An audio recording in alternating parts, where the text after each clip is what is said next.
Hello everyone, in this video I'm going to walk you through how to use swipe gestures instead of navigation buttons on your Samsung. The first thing you do is open up your settings and then you scroll down to display, tap on it, and then you scroll down all the way down to navigation bar, tap on navigation bar. You can see now it's set to buttons, so I'm going to turn on swipe gestures. And once you do that, you have more options under it where we have gesture hints. So turn it on and then show button to hide keyboard, turn it on. So now the buttons at the bottom, navigation buttons have disappeared, and now I use swipe gesture. So if I want to go back, I pull it at the right here and it's done. Now if I want to I simply use the swipe to move to the left or the right.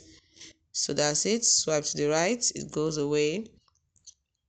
To swipe to the right, goes away. Swipe to the left, brings up my recent, and that's it.